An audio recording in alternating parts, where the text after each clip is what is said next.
슬라이드 한번 보여주시죠. 여기가 어딜까요? 네. 어디서 많이 본 것 같지 않으세요?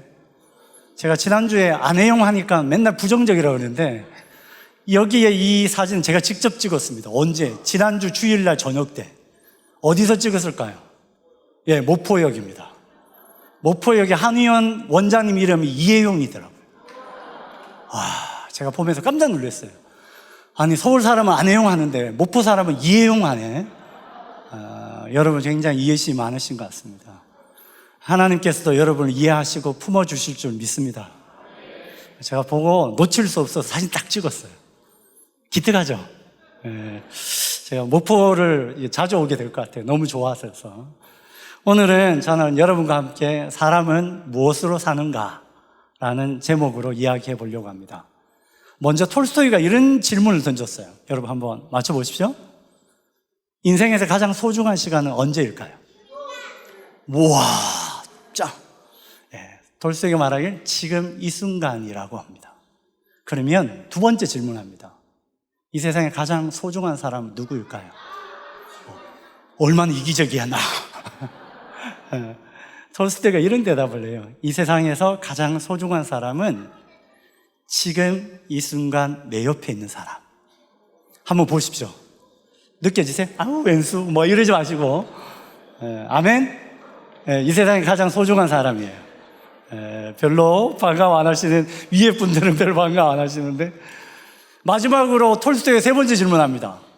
이 세상에 가장 소중한 일은 무엇일까? 네. 비슷했어요? 지금 이 순간 내 바로 옆에 있는 사람에게 사랑한다고 고백하는 거다. 한번 해보세요. 지금 웬 닭살? 그래요. 고백했어요? 어째 보면 우리 인생의 가장 소중한 시간은 미래도 아니고 과거도 아닙니다. 지금 이 순간입니다. 혹시 집에서 지금 뭘 하고 왔는데 가스불 잠궜나 안 잠궜나 고민하지 마시고 지금 이 순간에 충실하셨으면 좋겠습니다. 뿐만 아니라 이 세상에 가장 소중한 사람은 지금 내 옆에 있는 사람입니다. 그들에게 내 마음을 전하고 사랑을 전하는 것이 아닐까라는 생각을 해봅니다. 오늘 저는 제목을 사람은 무엇으로 사는가, 슬라이드 보여주실래요? 를 잡아봤습니다. 혹시 이 소설책 읽어보신 분? 오, 읽어봤어요? 야, 기특하다. 멋져요. 혹시 내용은 기억나요? 약간? 제가 오늘 톨스토이의 사람은 무엇으로 사는가라는 내용으로 오늘 설교를 준비했습니다. 여기 내용은 여러분 읽어보신 분도 계실 거고 오늘 처음 듣는 분도 계실 거예요. 아주 단편집입니다. 이 톨스토이가 쓴 이 단편에 보면 이런 내용이 나와요. 간단한 내용입니다. 한 천사가 하나님의 명령에 따라 죽음의 천사가 한 여인의 영혼을 거두러 내려왔어요. 그런데 보니까 그 여인은 너무 아파 보이는데 갓 태어난 쌍둥이 딸들이 있는 거예요. 그런데 그 딸들을 태어난 지 일주일도 안 된 그 딸들을 엄마의 영혼을 거두어 가야 돼요. 이 엄마가 천사에게 부탁해요. 천사님, 일주일 전에 남편이 나무하러 가서 죽었는데 이제 저까지 데려가시면 이 쌍둥이는 누가 돌봐요? 친척도 없고 아는 사람도 아무도 없어요. 제발 부탁이니까 이 아이를 클 때까지만 저 좀 살려주세요. 그래요. 천사가 그 여인의 모습을 보고 마음이 아파서 그 여인을 생명을 거두어 가지 않고 하늘나라로 올라가요. 하나님께서 대노하십니다. 당장 가서 그 영혼을 데려오라고. 그리고 너에게 벌을 내리겠다고. 세상에 내려가서 세 가지 질문의 답을 찾을 때까지 다시 천사로 올라올 수 없을 테니까 세 가지 질문의 답을 찾아보라고 미션을 줍니다. 결국 이 천사는 그 엄마의 영혼을 거두어요.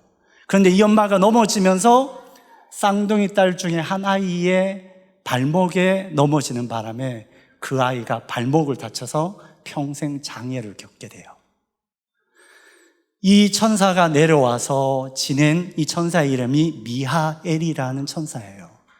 미하엘이 이 땅에 내려와서 그냥 발가벗은 몸으로 이 땅에 내려왔는데 아무도 그들도 보지 않아요. 근데 지나가던 구두 수송공인 시몬이라는 사람이 이 천사를 발견해요. 근데 구두 수송공 시몬은 너무나 가난했어요. 외투도 하나밖에 없어서 아내랑 번갈아 입어가면서 외출을 해야만 했어요. 그런데 이 시몬이 이 미하엘을, 발가벗겨 있는 이 미하엘을 그냥 지나칠 수 없어요. 그리고 미하엘을 데리고 자기 집으로 와요. 그때 아내가 구박을 합니다. 당신이 왜 왔냐고. 그런 과정에서 미하엘은 이 집에 머무르면서 3가지 질문의 답을 찾아갑니다.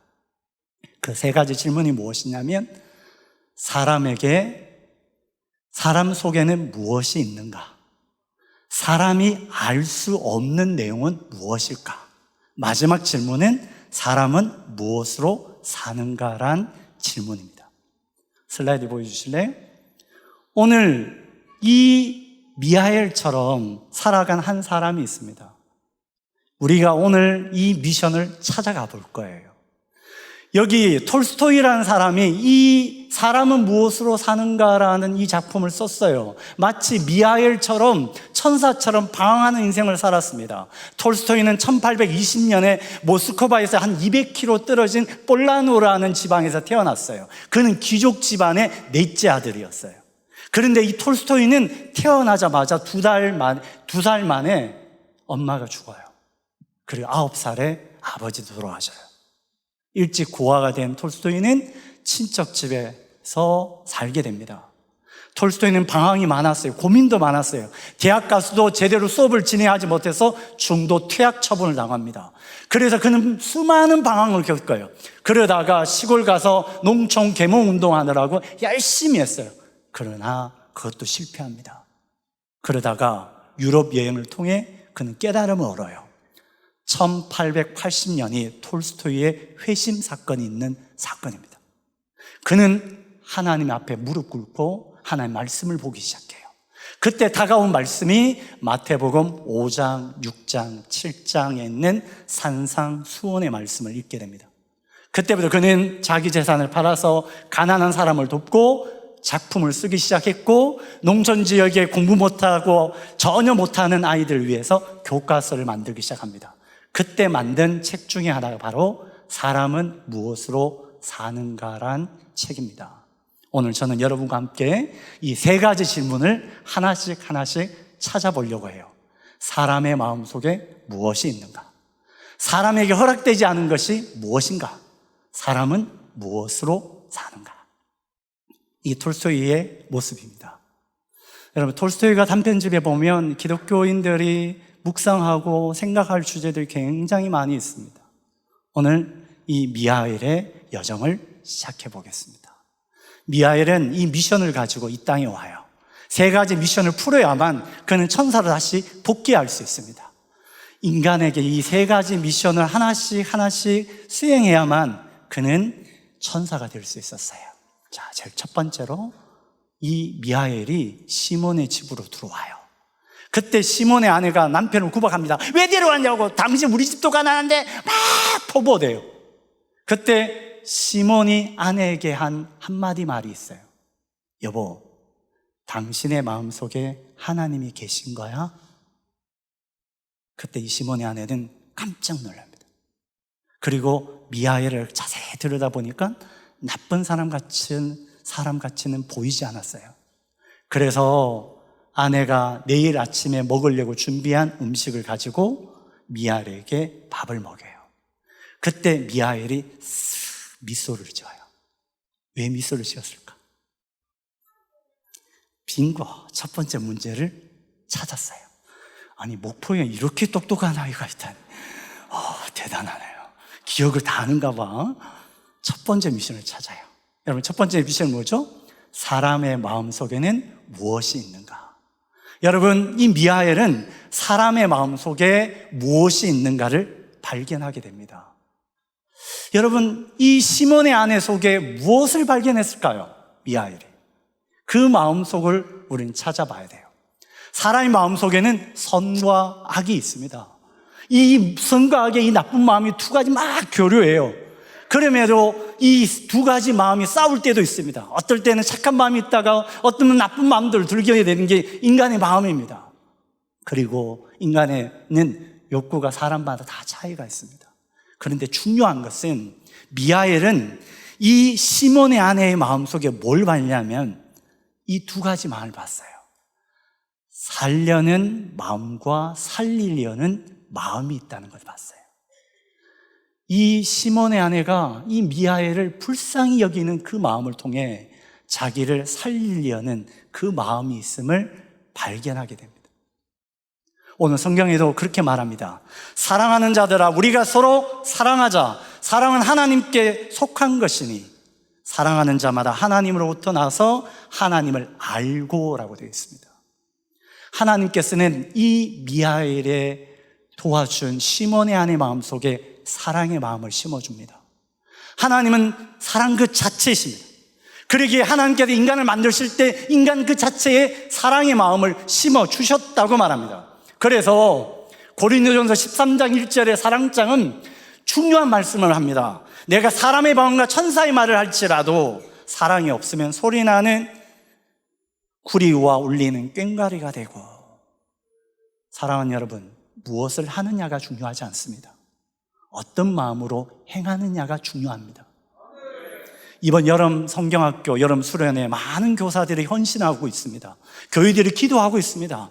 그러나 중요한 것은 우리는 자꾸 어떤 일 중심으로 갔을 때 하나님의 역사를 경험하지 못할 때가 있습니다. 사랑하는 우리 교사 선생님들, 아이들 눈동자에 있는 사랑의 마음을 발견할 수 있기를 바랍니다. 그 마음이 보여야 우리의 섬김이, 우리의 봉사가 아름다워질 수 있습니다. 여러분, 1년에 우리나라가 자살자가 몇 명이나 될까요? 제가 오늘 좀 통계를 좀 가져왔습니다. 2020년 최근 통계입니다. 한 해에 자살자만 13,195명이 자살합니다. 이걸 하루로 보면 약 36명이 자살합니다. 제가 오늘 사랑의 교회에서 설교하는 동안 이 땅에 2명 내지 3명이 자살했습니다. 엄청난 숫자입니다. 이 많은 사람들이 자살합니다.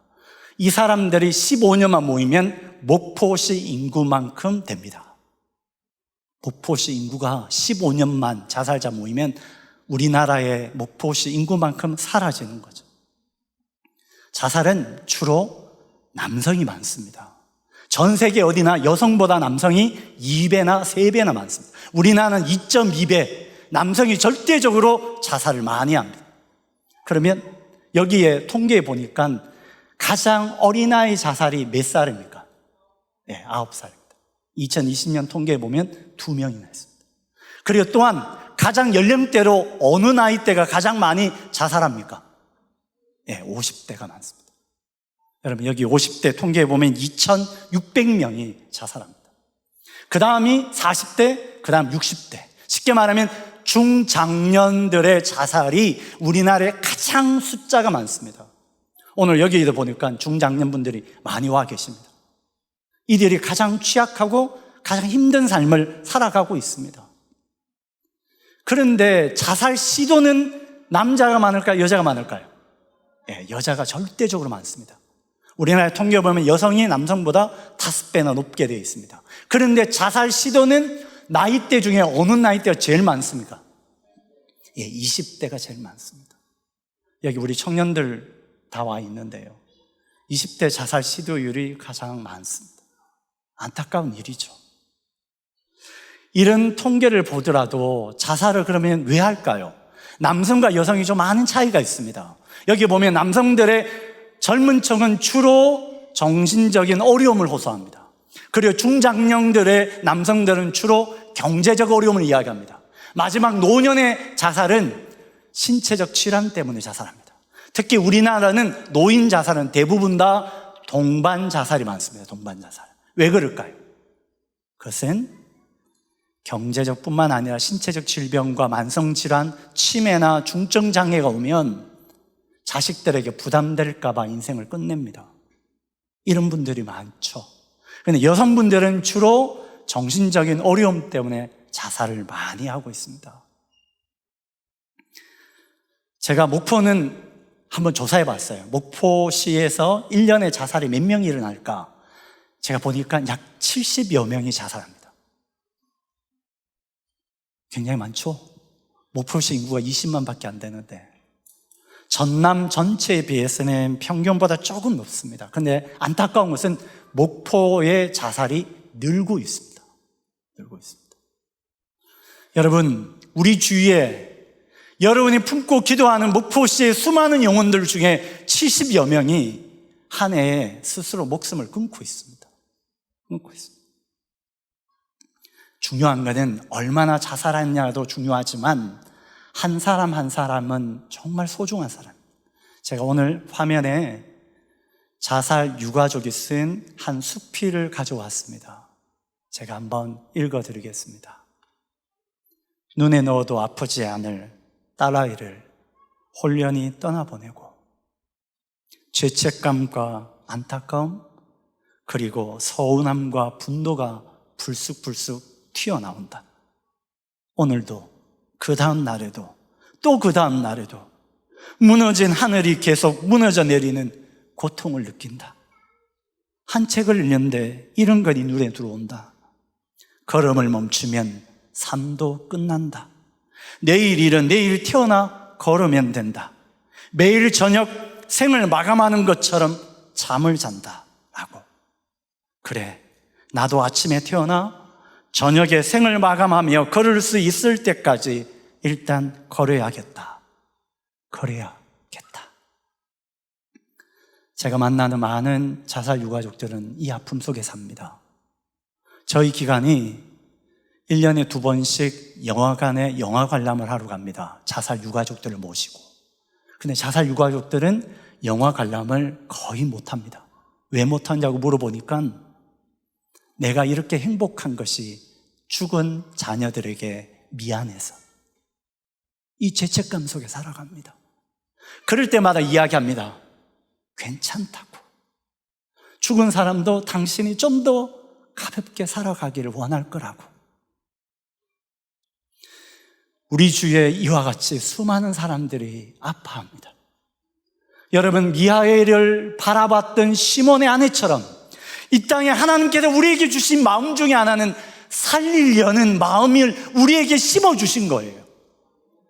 사랑하는 여러분, 이 목포시를 품에 안고 영혼 구원을 위해 여러분 매일마다 눈물로서 기도하지 않습니까? 영혼 구원만이 아니라 죽어가는 사람의 생명을 구원하는 일보다 더 소중한 일이 어디 있겠습니까? 우리 주위에 죽어가는 영혼들이 있습니다. 그들에게 손 내미기를 원하고 찾아가 괜찮냐고, 힘들지 않느냐고, 힘내라고 말해줄 수 있어야만 합니다. 제가 만난 한 유가족은 그래요. 딸이 24살에 한농대를 졸업하자마자 자살을 했어요. 그 일 이후에 너무 힘들어서 목사님에게 장례식 부탁조차 할 수 없었어요. 그런데 어떻게 한지 그 교회 구역장님이 찾아오셨어요. 그리고 나서 오셔서 아무 말 없이 자기 옆에 앉아서 그렇게 울다 가셨다는 거예요. 그리고 매일마다 찾아와서 아무 말 없이 반찬 놓고 밥 같이 먹고, 그리고 이분을 일주일에 한 번씩 꼬박꼬박 전화해서 같이 산책 가자고, 아무 말 없이 함께 그 걸음을 같이 걸어가셨다는 거예요. 그렇게 1년 동안 옆에서 도와주는 그 구역장님을 자기는 평생 잊을 수가 없다는 거예요. 사랑하는 여러분, 주님이 이 땅에 다시 오신다면 어떤 모습으로 오실까요? 저는 그렇게 아파하는 자의 모습으로 우리에게 다가오실 것 같아요. 손잡아주고 힘내라고 그렇게 말할 것 같습니다. 미하엘이 풀었던 첫 번째 숙제는 우리 안에 그런 선한 마음이 있다는 거예요. 돌보는 마음이 있다는 거예요. 이것이 주님의 마음이라는 거예요. 사랑하는 여러분, 오늘 옆에 이 세상에 가장 소중한 사람이 옆에 있습니다. 지금 보면 아무 걱정 없는 것 같지만 이분 안에 또 다른 상처와 아픔을 갖고 살아갑니다. 우리는 그 이야기를 다 알 수는 없지만 우리가 해야 될 일은 손잡아주고 그리고 함께 안아주고 격려하는 겁니다. 이 마음들이 전달될 때 소중한 거죠. 여러분, 교회 올 때 여러분 어떤 마음으로 오십니까? 하나님 앞에 와서 하나님을 찬양하고 예배하고 끝나고 가는 게 아니라 최소한 내 옆에 누가 있는지 그 사람에게 손잡아주고 힘내라고 말 한마디 전해줄 수 있어야 된다는 거예요.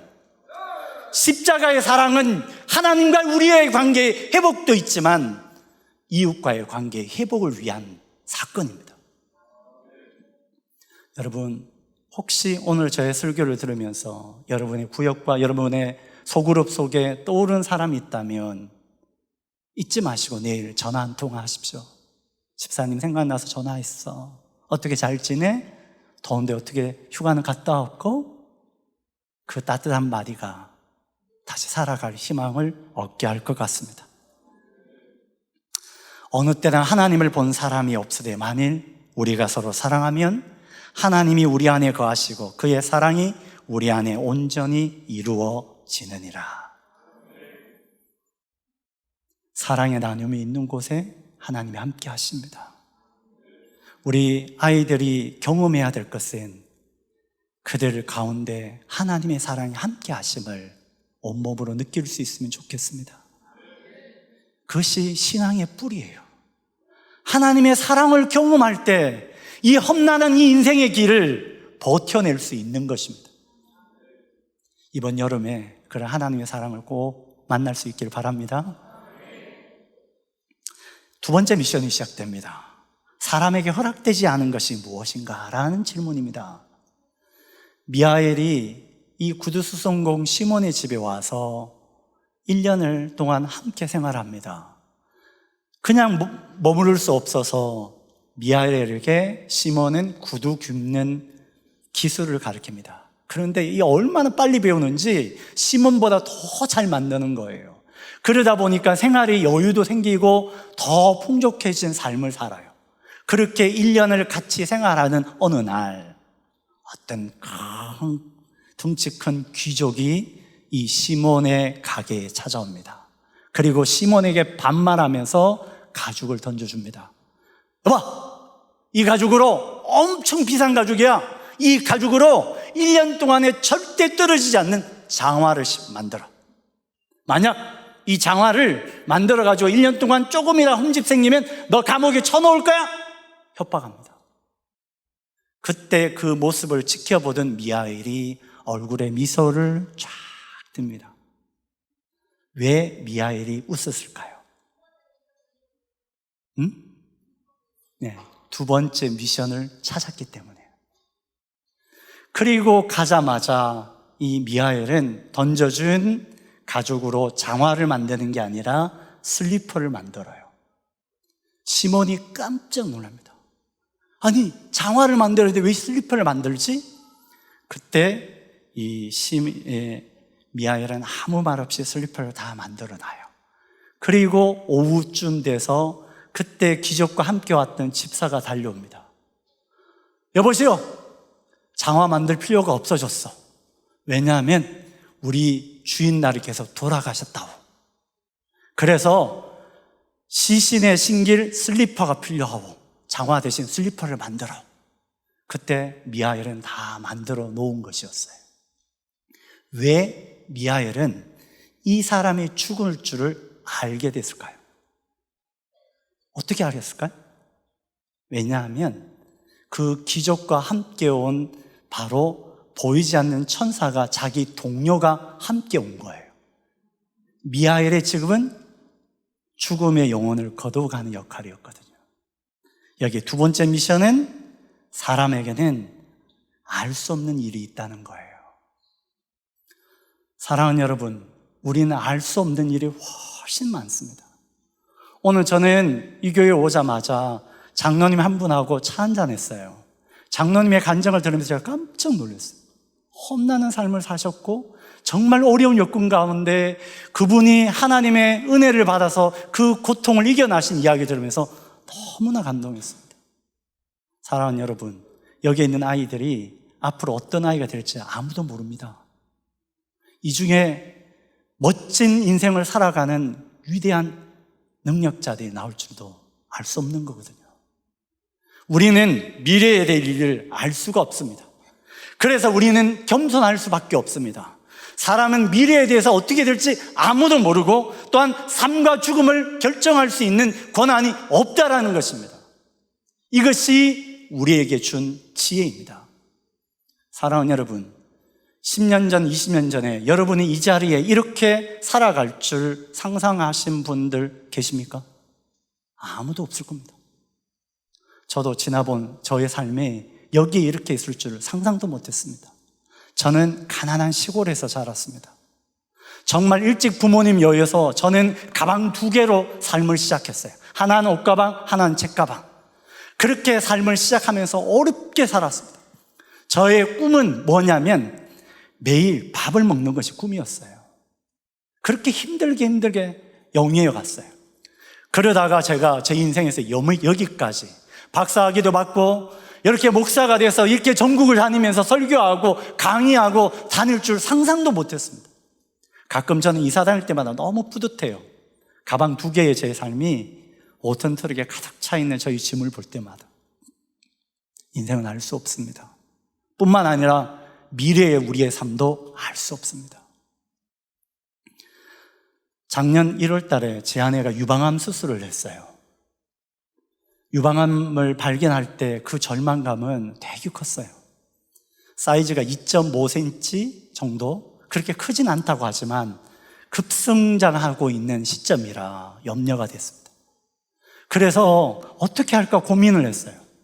그리고 기도했어요. 왜냐하면 평생 사모로 살면서 너무 고생 많았거든요. 너무 미안하기도 하고. 그러면서 병원을 찾는데 의사쌤을 만나는 게 정말 쉽지 않았어요. 정말 하나님의 은혜로 멋진 쌤 만나서 수술 과정을 지났는데요, 수술실에 들여보내고 대기실에 기다리는데 그렇게 눈물이 나더라고요. 그리고 하나님 앞에 회개도 되고, 그리고 이제 잘 회복하면 잘해줘야지 하는 마음도 생겼어요. 근데 그게 참 한 달이 안 가더라고요. 참 인간은 너무 일 빨리 잊어버려요. 요즘 투덜대고 있습니다. 여러분, 우리의 미래는 알 수가 없습니다. 그러기에 겸손할 수밖에 없어요.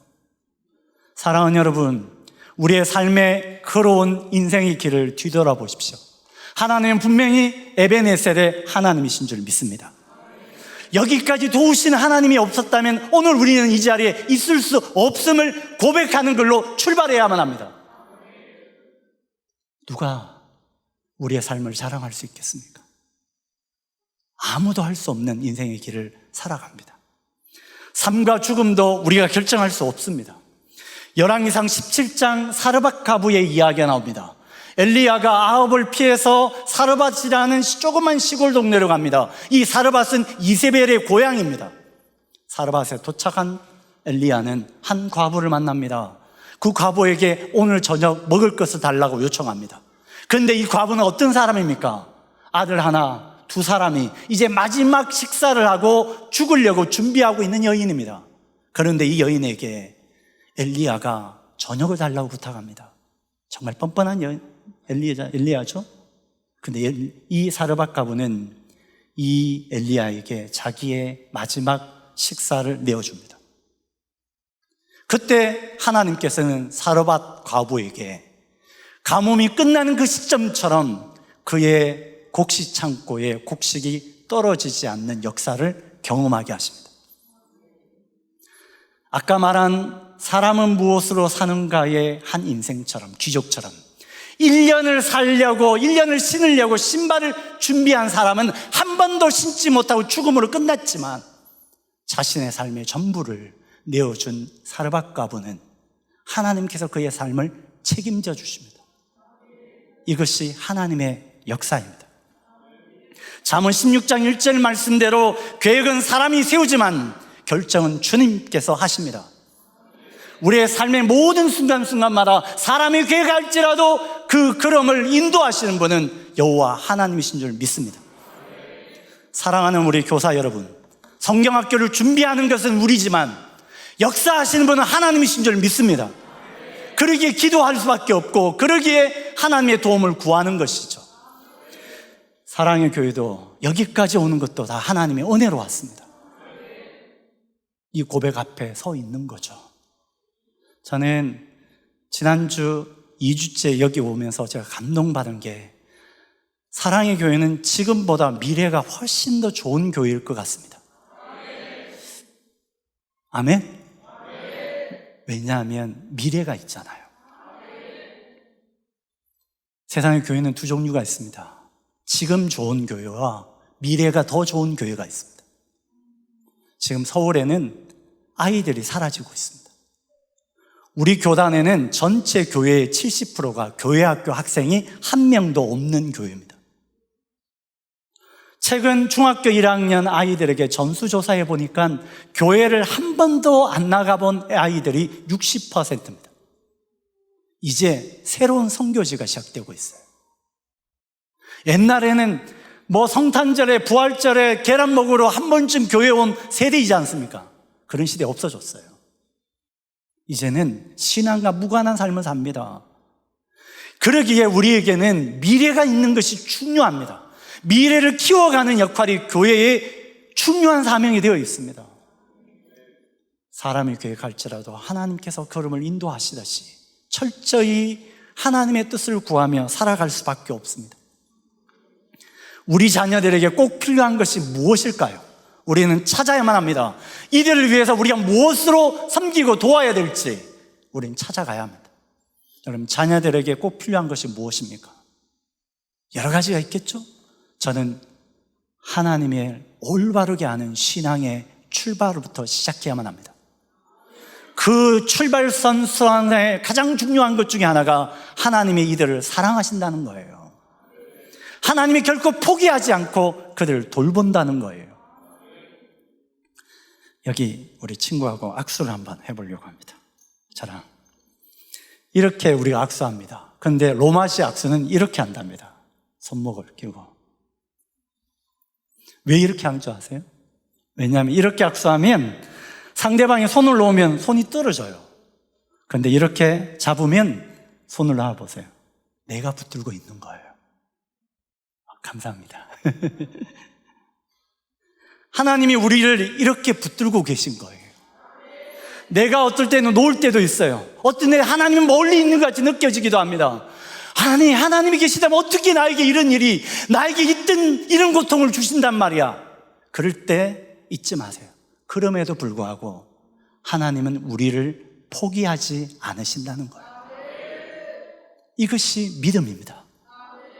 이것은 머리로 아는 게 아니라 삶으로 알아야 되는 거예요. 이것은 어릴 때부터 뱃속 깊이 느껴가야 돼요. 여러분, 심리학에 보면 몸으로 기억하는 것이 최고의 기억입니다. 우리 아이들에게 온몸으로 느낄 수 있도록 이번 여름 행사가 이 아이들의 온몸으로 하나님이 그들을 붙들고 계심을 체험하는 귀한 역사의 장이 될 수 있기를 바랍니다. 하나님, 우리 자녀들에게 꼭 필요한 것이 무엇인가? 그들의 삶 속에 하나님이 그들을 지켜주시고 함께 하신다는 것입니다. 세 번째 미션은 사람은 무엇으로 사는가로 되어 있습니다. 이 미하엘이 여기에 온 지 무려 6년이 지납니다. 6년이 지난 어느 시점에 한 여성이 두 꼬마 아이를 데리고 구두를 맞추러 이 가게에 옵니다. 근데 이 여인은 이 아이 중에 한 아이가 약간 다리가 불편해요. 두 아이를 데리고 와서 내년 봄에 신을 신발을 맞춰달라고 부탁합니다. 이 두 아이가 걸어오는 모습을 미하엘이 뚫어지라고 쳐다봅니다. 그리고 시몬의 아내가 그 여인에게 묻습니다. 아이가 너무 이쁜데 어떻게 이 이쁜 아이를 낳게 되셨어요? 그러자 이 여인이 고백합니다. 이 아이는 사실 제가 낳은 아이가 아니에요. 6년 전에 저희 동네에 한 가정에서 엄마도 죽고 아빠도 죽고 고아가 된 갓난아이 두 아이가 있었는데 이 아이를 발견하고 누구에게 맡길 데가 없어서 저에게 도움을 요청했어요. 저도 그 당시 아들을 낳은 지 2달 되어 있었기 때문에 젖을 먹일 수가 있었어요. 그래서 두 아이를 품고 내 아이까지 3명의 아이를 젖으로 키우게 됐어요. 그러다가 내가 낳은 아들은 2달 채 안 돼서 죽고 맙니다. 그리고 이 두 아이를 내 자식처럼 키워가고 있는데요, 하나님께서 이 아이들이 우리 집에 오고 나서부터 우리 집의 살림이 펴기 시작했어요. 점점 경제적으로 여유가 생겼고, 그리고 그 여유 속에서 이 두 아이가 없었다면 자기는 살아갈 희망을 얻지 못했을 것이라고 고백하는 거예요. 그때 미하엘이 깜짝 놀랍니다. 왜 그럴까요? 미하엘이 생명을 거두러 갔던 그 집의 두 아이가 이 아이들이었던 거예요. 우리는 알 수 없습니다. 하나님께서 이 미하엘을 책망하셨던 그 질문처럼 미하엘이 생각할 때 엄마가 죽으면 가장 나쁜 모습을 상상했지만, 하나님께서는 그 여인의 두 아이에게 가장 좋은 길을 예비해 놓으신 사건인 거예요. 사랑하는 여러분, 지금 우리 인생의 가장 밑바닥의 최악의 순간이 하나님께서는 여러분을 놀라운 축복의 문을 여는 열쇠인 줄 믿습니다. 알 수 없어요. 우린 수많은 인생의 길을 걸어오셨지 않습니까? 우리 인생의 그 깊이 있는 좌절과 절망감이 하나님과 가장 가까이 있었던 시간입니다. 이것이 인생이에요. 이것이 삶이에요. 저는 23살에 우울증이 와서 너무나 힘들 때 몸부림치며 하나님 앞에 매달렸어요. 하나님, 저 좀 뭔가를 좀 해달라고, 이 고통에서 벗어나고 싶다고. 어떤 데는 환청까지 열립니다. 그 절망감이 부르짖었던 시간들. 제가 그때 부산에 가면 금정산이라는 산이 있습니다. 거기에 가면 70바위라는 데가 있습니다. 그 바위를 매일 저녁 12시에 올라가서 새벽 5시까지 기도하고 내려오는 거예요. 40일을 산기도를 했어요. 여러분, 부산의 금정산은 무당들이 굿을 많이 하기로 유명한 데입니다. 밑에는 굿하는 소리가 울려오고 저는 그곳에서 밤새 기도하는 거예요. 지금 생각해 보니까 가장 암울한 시기가 영적으로 하나님과 가장 가까이 있던 시간이었던 것 같아요. 이 비밀을 깨달아가는 거죠. 우리 인생의 사람은 무엇으로 사는가 알 수 없습니다.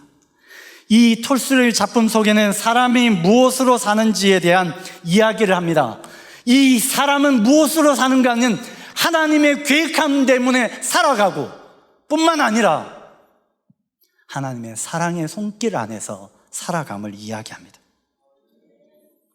미하엘은 자기의 경험에 넘어서 있는 하나님의 사건들을 깨닫습니다. 사랑하는 여러분, 우리의 믿음의 눈을 열어보면 우리 모든 사건 속에 하나님의 손길을 깨닫게 될 줄 믿습니다. 뿐만 아니라 사람은 무엇으로 사는가? 이 질문 앞에 톨스토이는 말합니다. 사람은 의미와 가치 속에 살아가고 서로 도우면서 살아가는 존재임을 이야기합니다. 오늘 읽었던 요한일서 4장의 말씀 보면 유독 눈에 들어오는 한 표현이 있습니다. 서로 사랑하라. 오늘 본문에 보면 서로 사랑하라는 단어가 3번이나 나옵니다. 여러분, 사랑하라는 것이 아니라 서로 사랑하라는 것이에요. 하나님은 오늘 우리에게 말씀하십니다. 서로 사랑하라. 내가 사랑을 베푸는 것이 손해보는 것 같지만 결코 손해가 아닙니다. 그 속에 서로의 사랑들이 주고받을 날이 있다는 것이죠. 우리는 이 순간에 하나님께서 우리를 사랑하시고 인도하심을 느낍니다. 그래서 요한일서 4장 말씀에 보면 사랑하는 자들아, 하나님이 이같이 우리를 사랑하셨은즉 우리도 서로 사랑하는 것이 마땅하도다. 만일 우리가 서로 사랑하면 하나님이 우리 안에 거하시고 그의 사랑이 우리 안에 온전히 이루어지느니라. 이 말씀 앞에 서 있습니다. 여러분, 사하면 떠오르는 단어가 뭐가 있습니까? 사. 뭘까요? 신기하게 사하면 떠오르는 단어. 예? 사람?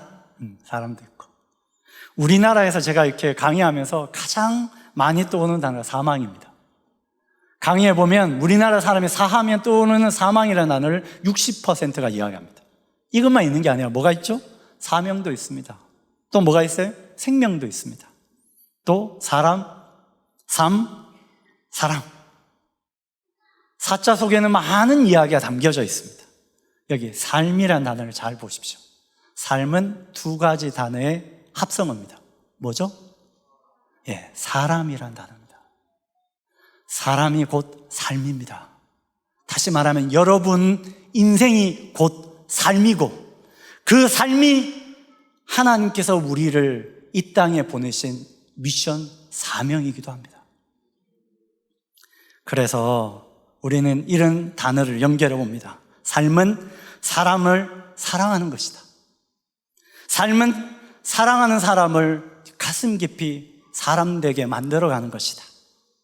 사람은 삶과 사랑임을 이야기합니다. 이제 세 가지 미션을 완성해 가봅니다. 첫 번째, 사람의 마음속에는 무엇이 있는가? 살리려는 마음과 살려는 마음이 있습니다. 이 세상에 죽으려고 태어난 사람 아무도 없습니다. 죽겠다는 말 속에는 살고 싶은 마음이 다 담겨져 있습니다. 사람에게 허락되지 않은 것은 미래를 알지 못하고 삶과 죽음을 결정할 수 없다는 것입니다. 사람은 무엇을 사는가? 의미와 가치, 서로 도움을 주면서 사랑하면서 살아가는 존재로 살아간다고 말씀합니다. 이 세 가지 비밀을 깨닫고 미하엘은 천사가 되어서 다시 복귀합니다. 제가 찍은 사진입니다. 이것도 어디서 찍었을까요? 평화관광도 있고 저는 목포역 앞에서 찍었습니다. 지난주 설교 끝나고 목포역에서 잠시 기차를 기다리는 속에 이 사진을 찍었습니다.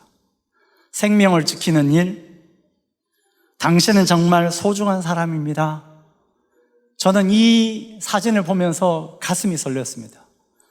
생명을 지키는 일, 당신은 소중합니다. 이 밑에 목포 사랑의 교회가 새겨졌으면 좋겠습니다. 이 땅에 우리가 사랑의 교회로서 이 땅에 목포에 죽어가는 생명을 살리는 일에 함께 이 일을 만들어 갔으면 좋겠습니다. 영상 한번 보시겠습니다.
마지막으로 저희 기간을 잠시 소개하고 마무리하려고 합니다. 저희 라이프오프는 생긴 지 10년이 됐습니다. 한 생명을 살리기 위해서 기독교 안에 이 생명운동을 시작했고 죽음의 문화를 생명의 문화로 바꾸기 위해서 10년 동안 아무것도 없는 가운데 여기까지 왔습니다. 어려운 가운데 기도하면서 자살 유가족들을 돕는 사역들을 지속해 오고 매년마다 자살 유가족만 10만 명씩 나오고 있습니다. 그들이 갈 때를 알지 못하고 방황할 때 함께 한 달에 한 번씩 예배드리고 또한 2주에 한 번씩 성경 공부를 하고 그들을 위로하는 일을 하고 있습니다. 또한 생명보듬교육이라고 학생들과 교회와 여러 기관을 찾아다니며 생명보듬이 교육을 시작하고 있습니다. 마지막으로 저희들 캠페인으로 9월 10일이 세계 자살 예방의 날입니다. 그때를 기점으로 생명보듬주일 행사를 하고 있습니다. 11월 19일이 세계 자살 유가족의 날을 기점으로 여러 가지 행사를 하고 있습니다. 올해는 부활절을 기념으로 생명의 꽃을 피워라. 9월 18일 생명보듬주일은 생명의 빛을 비추라는 주제로 수많은 사람들에게 생명의 빛을 비추는 일들을 하고 있습니다. 여러분, 목포시에 70여 명의 사람들이 스스로 목숨을 끊고 이날에 13,150명의 사람들이 죽어가는 이때에 우리가 해야 될 일이 무엇일까요?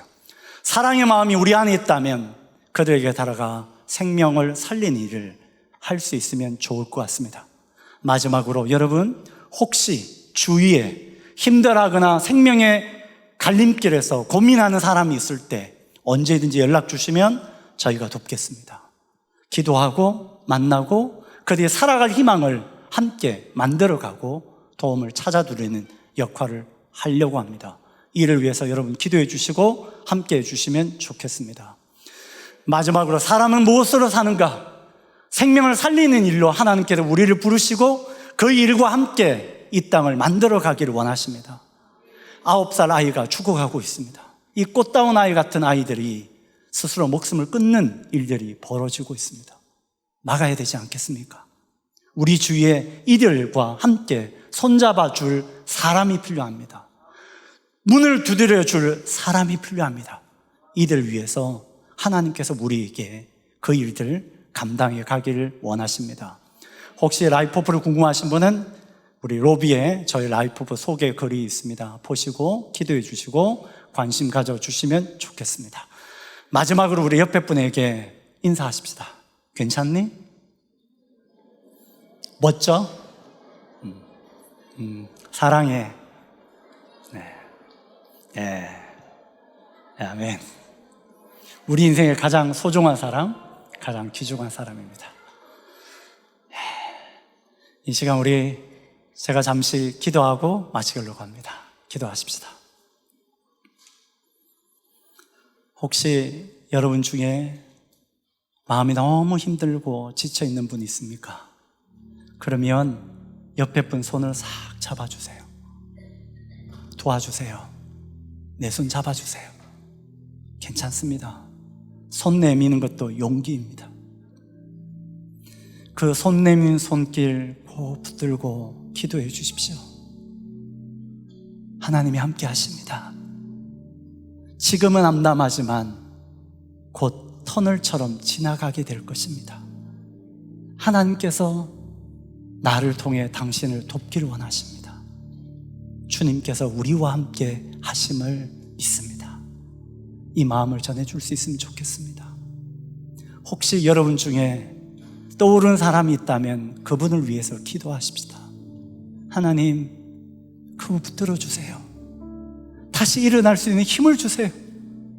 하나님, 좌절과 절망 가운데 있는 그들에게 다가가 손 내미셨던 주님처럼, 나사로야 일어나라고 하셨던 주님처럼 그들이 다시 일어나 새 삶을 시작하게 해달라고 기도할 수 있으면 좋겠습니다. 잠시 그분을 또 올리시고 그 마음을 담아서 기도해 주셨으면 좋겠습니다.